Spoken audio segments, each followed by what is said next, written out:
오늘 함께 나눌 하나님의 말씀은 사도행전 4장 32절부터 35절 말씀까지를 같이 보겠습니다. 32절부터 35절을 교독하겠습니다. 제가 먼저 32절 읽죠.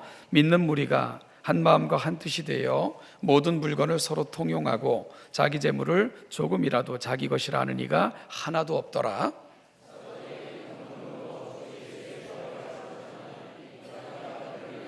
그 중에 가난한 사람이 없으니 이는 밭과 집 있는 자는 팔아 그 판 것의 값을 가져다가 그들이 각 사람의 필요를 따라 나누어 줌이라. 아멘. 레너드 스캇이라는 교회 미래학자가 있습니다.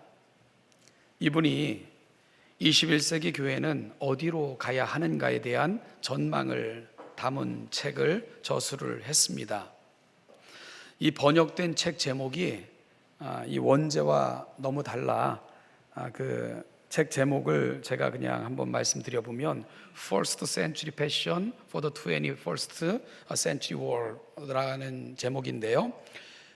이 책의 제목을 영성과 감성을 하나로 묶는 미래교회. 그러니까 이 책이 갖고 있는 정확한 그 의미들을 잘 이렇게 드러내지 못하는 것 같아서 제가 책 제목을 말씀드린 건데요.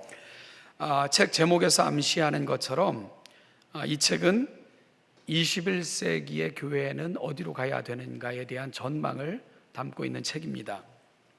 그리고 또 책 제목에서 암시 받을 수 있는 것처럼 21세기 교회가 나아가야 되는 방향, 그 방향성을 모델로 초대교회를 제시하고 있다는 거죠.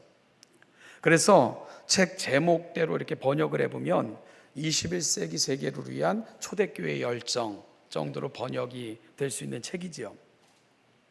저자는 이 책에서 21세기를 살아가는 교회의 특징을 다음과 같이 간파합니다.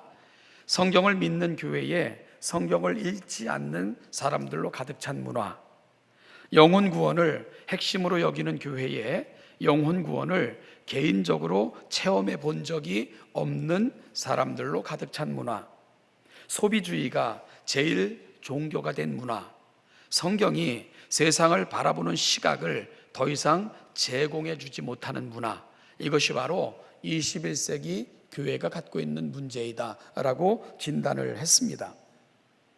오늘 우리 역시 21세기를 살아가고 있는데 레너드 스캇의 이러한 평가와 우리는 다른가 한번 좀 돌아볼 필요가 있지요. 그러면 이러한 21세기 환경에서 살아가는 우리에게 정말 필요한 가치가 무엇일까? 레너드 스캇은 그 가치를 초대교회에서 찾고 있는 것이지요.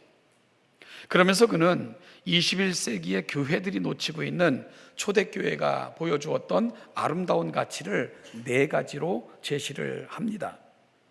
그가 제시한 그 4가지가 바로 사도행전에서 볼 수 있는 초대교회의 모습이고요. 오늘 우리도 이 가치를 찾아 떠나는 그러한 실험을 한번 좀 같이 해보고자 합니다. 여러분, 그러면 레너드 스캇이 제시하는 초대교회의 4가지 가치가 무엇입니까? 그는 그 4가지 가치의 첫 글자들을 따서 에픽이라는 단어로 설명을 합니다. 영어로 에픽이라는 단어는 대서사시라는 뜻을 갖고 있죠. 따라서 초대교회는 바로 아름다운 대서사시를 써내려간 교회다라는 것을 암시하며 그 첫 글자로 에픽이라는 글자 단어를 만들어서 초대교회 가치를 레너드 스캇은 설명하고 있는 겁니다.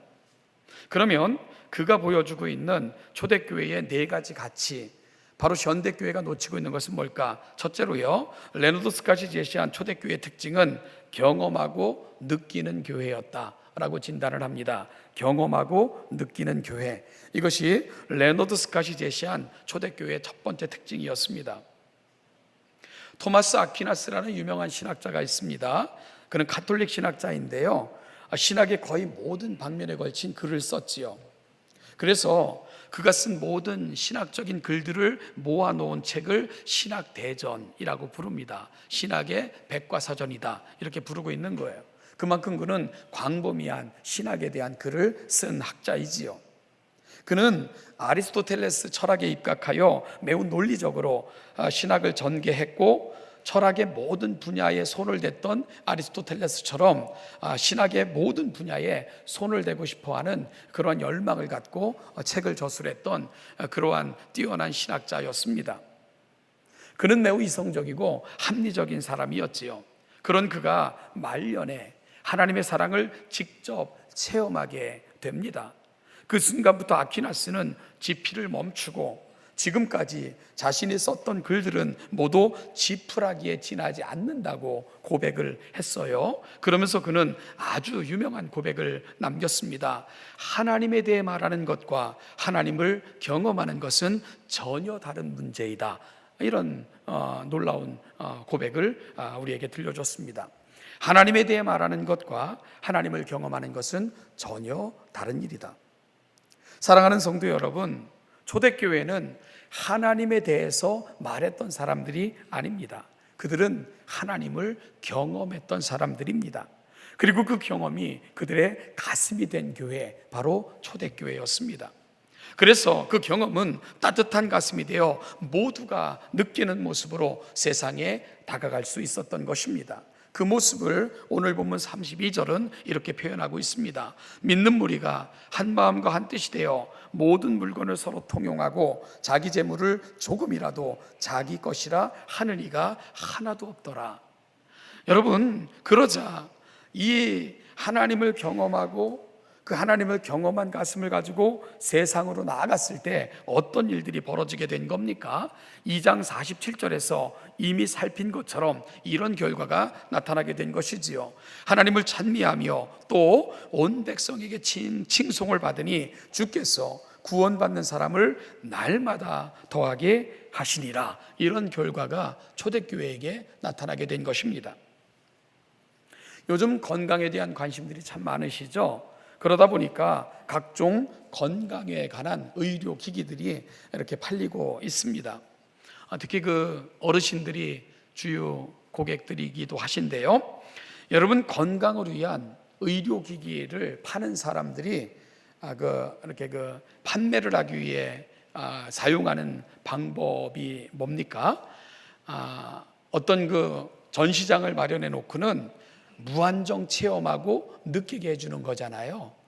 그래서 의료기기 체험장, 많은 분들이 거기를 찾아가죠. 그래서 의료기기를 무한정 체험하고 그리고 경험하게 해주고는 좋으니까 느껴보라고 이야기를 해요. 그리고 경험하고 느끼면 사라. 그래서 얼마나 많은 사람들이 그 의료기기를 삽니까? 물론 바람잡이들도 많으니까 조심하셔야 될 필요는 있겠지만요. 여러분, 경험하고 느끼는 것, 그것은 매우 강력한 힘이 있는 것입니다. 이런 이야기가 있습니다. 한 모더니스트가 죽은 후 한 치 앞도 보이지 않는 두꺼운 구름 속을 걷고 있었습니다. 그는 황금으로 포장된 길을 걷고 있었는데 구름 사이로 작은 틈이 보였습니다. 그것은 표지판이 세워진 갈림길이었습니다. 표지판에는 황금으로 새겨진 화살표가 좌측과 우측을 가리키고 있었습니다. 그 모더니스트는 그 틈을 통해 표지판을 보았습니다. 우측을 가리키는 화살표에는 하늘나라로 가는 길이라고 쓰여 있었고요, 좌측을 가리키는 화살표에는 하늘나라에 대하여 토론하는 곳으로 가는 길이라고 쓰여 있었습니다. 모더니스트는 한참 동안 그 표지판을 바라보다가 그는 토론하는 곳으로 가버리고 말았습니다. 여러분, 어찌 보면 현대교회의 모습을 너무나도 잘 보여주고 있는 그런 글이라는 생각을 해봤습니다. 수많은 토론, 성경 공부, 예배가 있는데 우리는 정말 그 하나님을 만나고 있는가? 그 하나님을 경험하고 있는가? 그 하나님을 내 가슴 깊이 느끼며 그 하나님 앞에 나아가고 있는가? 오늘 우리의 예배는 토론적 그런 어떤 수준에 그치고 있는 것은 아닌가? 하나님에 대해 말하고 하나님에 관하여 듣고 하나님에 관하여 고백하는 그 정도 수준에 머물러 있는 것이 오늘 우리의 모습은 아닌가? 모더니스트, 그가 택했던 길 우리도 택하고 있는 것은 아닌가 생각하게 만드는 이야기입니다. 여러분, 그러나 세상은 우리가 전하는 입술의 말들보다 우리가 경험한 바를 가슴으로 전하는 그것으로 인하여 더 큰 감동을 받는다는 사실을 놓치면 결코 안 됩니다. 그래서 그들이 하나님을 경험하고 그 가슴을 보여줬을 때 온 백성에게 칭송을 받음으로 구원받는 사람을 더하게 했다. 바로 이 평가는 너무나도 놀라운 오늘 현대교회가 회복해야 될 우리의 고백이어야 되고 평가이어야 될 줄로 분명히 믿습니다. 둘째로 레너드 스캇은 초대교회를 참여하고 상호작용하는 교회였다고 표현을 했습니다. 참여하고 상호작용하는 교회. 오늘 본문을 통해 그들이 어떤 곳에 참여했는가 오늘 살펴볼 수 있는데요, 34절을 보면 밭과 집 있는 자는 팔아 그 판 것을 가져다가 사도들의 발 앞에 두매라고 표현하고 있죠. 앞서 살핀 2장 44절에서도 믿는 사람이 다 함께 있어 모든 물건을 서로 통용하고 또 재산과 소유를 팔아 각 사람의 필요를 따라 나눠주며 라고 기록하고 있습니다. 여러분, 이들의 이 같은 행동 사실 우리가 이해하는 거 그렇게 쉽지는 않아요. 재산을 팔아 가난한 사람들을 위해 기꺼이 교회 사도들 발 앞에 내어줄 수 있는 사람들, 쉬운 일은 분명히 아닙니다. 그래서 때로는 이러한 행동 앞에 우리가 부담을 갖고 성경을 읽을 수밖에 없는 것도 사실입니다. 그런데 누가는 이 사실을 기록하면서 이들의 이 행동의 이유를 아주 간단하고 분명하게 설명을 합니다. 바로 33절의 한마디가 이들의 모든 행동을 설명해 주고 있죠. 큰 은혜를 받아, 이 표현입니다. 큰 은혜를 받아. 여러분, 사랑이 갖는 위대함은 사물이나 주변이 아니라 바로 사람을 주목하게 만들매 사랑의 위대함이 있습니다. 가난하든 부유하든 잘났든 못났든 배경이 좋든 나쁘든 사랑은 이 모든 것을 뛰어넘어 그 사람 자체를 주목하게 만들어줍니다. 그래서 결국은 결점까지도 약점까지도 심지어 못남까지도 아름답게 감싸주며 그리고 가슴으로 안을 수 있는 것, 사랑의 위대함입니다. 하나님께서 우리에게 보여주신 사랑이 그렇습니다. 내가 잘났기에, 내가 뛰어났기에, 내가 부유하기에, 어떤 큰 것을 성취했기에 하나님은 나를 사랑하신 것이 아닙니다. 오히려 나의 약점, 나의 약함, 나의 부족함을 당신께서 친히 감당하시면서까지 나를 사랑해 주셨습니다. 여러분, 이 사랑이 오늘 저와 여러분을 이 자리에 있게 한 것입니다. 이 사실을 우리가 어떻게 압니까? 은혜 받으면 알게 되는 것입니다. 은혜를 받으면 내가 받은 사랑의 너비와 길이와 높이와 길이를 알게 됩니다. 은혜는 하나님께서 바로 하나님께서 나에게 은혜를 베푸시고자 주목하신 것은 나의 조건이나 배경, 잘남이 아니라 여러분, 하나님의 사랑이 우리에게 임했다는 것, 나 자신을 주목하셨다 하는 말이 하나님의 사랑이 갖고 있는 위대함이기에 사랑이 가는 자리가 무엇인가를 우리는 알게 된 것입니다. 그래서 교회는 이 은혜의 자리로 나아가야 됩니다. 그리고 그리스도인들은 바로 이 사랑을 알았고 보았고 경험했기에 이 사랑에 참여하고 상호작용하는 그런 교회로 나아가야 되는 것입니다. 사랑하는 여러분, 은혜 받은 경험이 사랑으로 서로를 아름답게 보듬어 서로를 함께 호흡하는 그런 공동체로 만들어가는 교회, 초대교회는 그런 교회였던 것이지요. 오늘 우리 신원예담교회가 이 자리로 나아갈 수 있기를 간절히 소원합니다. 셋째로요, 레너드 스윗은 초대교회를 이미지와 은유로 사고하는 교회라고 설명을 합니다. 이미지와 은유로 사고하는 교회, 저는 이 말을 정말 좋아합니다. 이미지란 어떤 사물의 형태나 형상을 말합니다. 그리고 은유라는 것은 그 형상을 통해 무언가를 드러내는 문학적 기법을 의미하는 표현입니다. 예를 들면 우리가 아주 자주 사용하고 듣는 말, 내 마음은 호수여 그대 저오, 그런 표현들을 우리가 은유다 이렇게 표현을 하죠. 여러분, 호수라는 형상을 통해 그리고 호수의 이미지를 통해 그대를 향한 내 마음의 많은 것들이 이 시를 읽는 독자들에게 전달되고 생각하게 해주는 것이지요. 넓음, 깊음, 고요함, 기다림, 이런 것들. 내 마음은 호수요 그대 저오, 그러면 참 많은 생각들을 우리에게 전달해 주고 있지 않습니까? 이것이 바로 은유가 갖고 있는 힘입니다. 여러분, 그러면 초대교회는 이미지와 은유로 사고하는 교회였다라고 레너드 스윗이 말할 때 그 말이 갖고 있는 의미는 무엇일까? 이 이야기가 조금 도움이 될 듯한데요, 초대교회에 떠돌았던 이런 이야기가 있었다고 합니다. 제가 책에서 읽은 건데요, 간단히 소개해 보면요, 물론 좀 조잡해 보이는 이야기지만 여러분, 초대교회 때 그냥 이야기 정도로 이렇게 더 들어보시길 바랍니다. 하나님께서는 말씀으로 빛을, 하늘을, 물을, 식물, 동물, 물고기, 온갖 별을, 그리고 인간을 창조하셨습니다. 그러나 사탄이 하나님께서 행하신 일, 특히 인간을 만드신 일을 질투하고 분노하는 사건이 벌어졌습니다. 결국 사탄은 계략을 꾸며 하나님과 정면 대결을 벌였습니다. 사탄은 아담과 하와가 도대체 무엇이 그렇게 특별하냐고 하나님께 물었습니다. 하나님께서 입을 열어 말씀하려고 하자 사탄은 그분의 혀를 묶어 말씀하지 못하게 했습니다. 물론 이런 일이 일어날 수가 없는데요, 초대교회 이야기라고 이렇게 들어보십시오. 하나님의 창조의 힘이 말씀에 있었기 때문에 그 힘을 방해한 것이지요. 결과적으로 사탄은 인간에게도 그런 방법을 썼습니다. 오랜 시간이 흘렀습니다. 그러나 사탄은 하나님을 조롱하고 자신의 승리를 만끽하기 위해 돌아오지 않을 수 없었습니다. 그는 하나님의 신성을 빈정되기 시작했고, 그러자 하나님께서는 손가락 하나를 세워 무엇인가를 표현하려고 하셨습니다. 하나요? 사탄이 물었습니다. 한마디만 하겠다는 뜻입니까? 하나님께서는 긍정의 표시로 고개를 끄덕이셨습니다. 사탄은 생각에 잠겼습니다. 아무리 하나님이지만 단 한마디로 내게 별다른 해를 끼칠 수가 있겠어? 그래, 한마디쯤이야. 그러고는 마침내 사탄은 하나님의 혀를 풀었습니다. 그러자 하나님께서는 조용히 속삭이듯 한마디를 하셨습니다.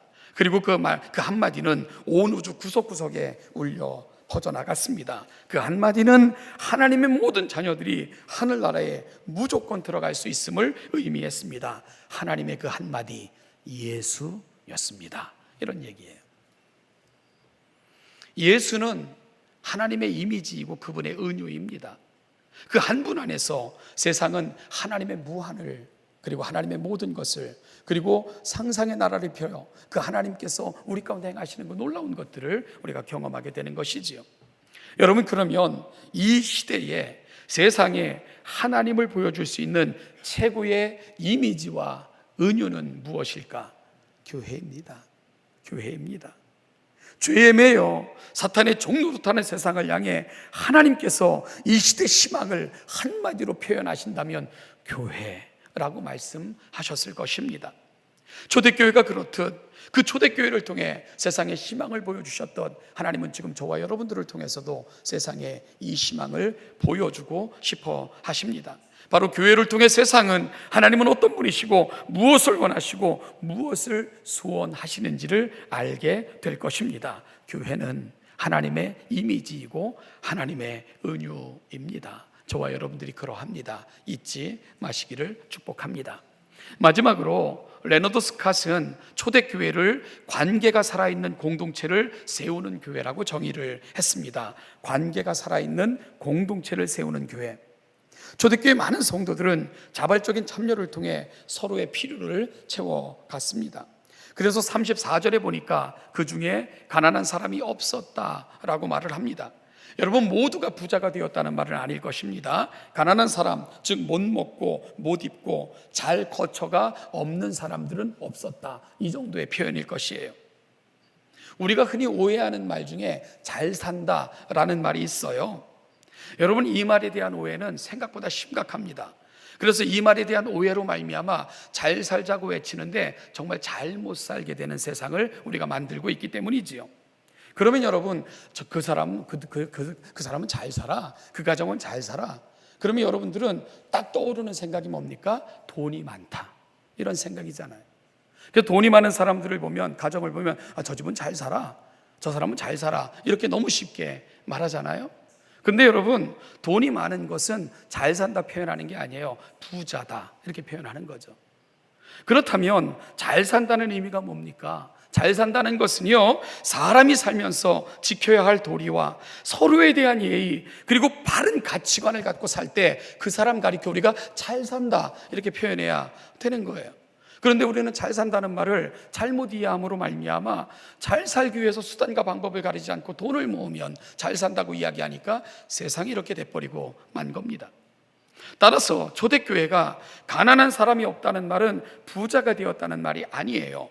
복음이, 은혜가, 그리고 하나님을 향한 신앙이 그들을 복음의 가치를 서로에게 보여주는 공동체, 그 복음의 가치가 서로 속에 아름다움을 만들어내는 공동체, 초대교회는 그런 공동체로 성장해 갔다. 누가는 초대교회를 그렇게 설명하고 있는 것입니다. 있는 자는 그 물질로 가난한 자를 섬겼습니다. 집이 있으면 거처 없는 자들을 영접하여 거처를 마련해 줬습니다. 헐벗은 자가 있으면 2벌 옷 가진 사람이 그 1벌 나눠줌으로 그 헐벗음을 면하게 도와줬습니다. 그렇게 그들은 함께 가난을 극복할 수 있었던 것입니다. 그렇게 그들은 잘 사는 사람들이 될 수 있었던 거죠.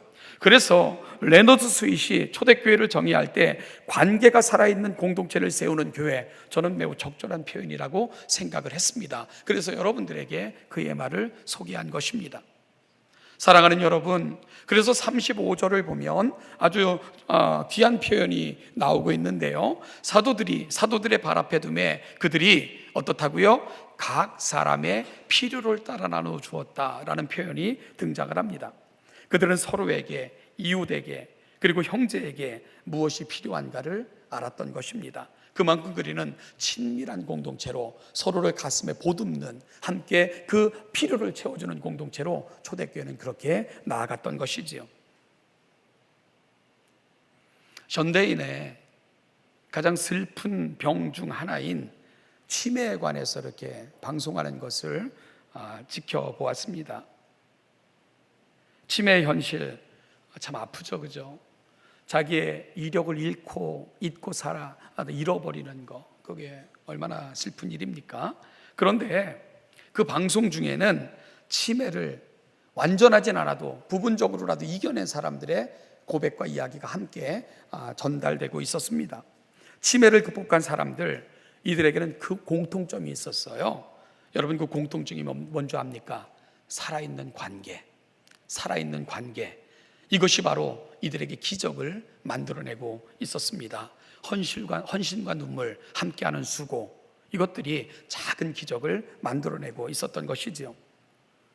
사랑하는 여러분, 지금 교회는 심각한 영적 치매를 앓고 있습니다.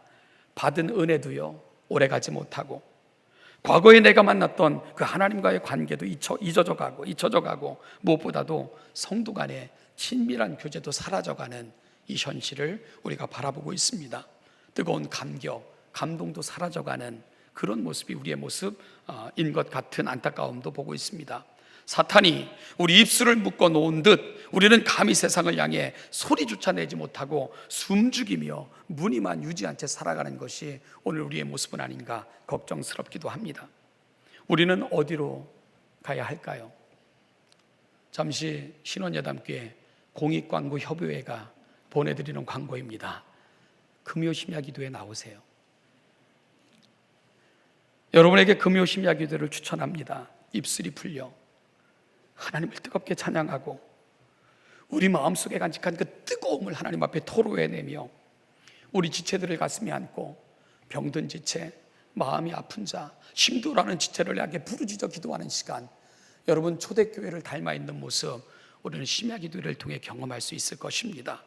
그리고 말씀으로 다시 무장되는 시간, 그렇게 우리는 초대교회를 닮아가자고 몸부림치며 하나님 앞에 설 것입니다. 그래서 저는 우리 신원예담교회가 정말 잘 사는 사람들이 되기를 주님의 이름으로 축복합니다. 하나님의 놀라운 복음이 가슴에 담겨 여러분, 내가 경험한 그 하나님이 세상이 느끼게 되고 내가 입술로만이 아니라 살아있는 삶으로 그 하나님을 보여주는 공동체, 그렇게 관계가 살아 숨쉬는 교회, 우리 신원예담교회 그 공동체를 향해 함께 나아가기를 간절히 소원합니다. 기도하겠습니다. 하나님 아버지, 은혜와 사랑을 감사합니다. 오늘 이 시간 이 자리까지 우리를 불러 여기까지 인도하신 하나님을 송축합니다. 하나님 아버지, 초대교회를 흠모합니다.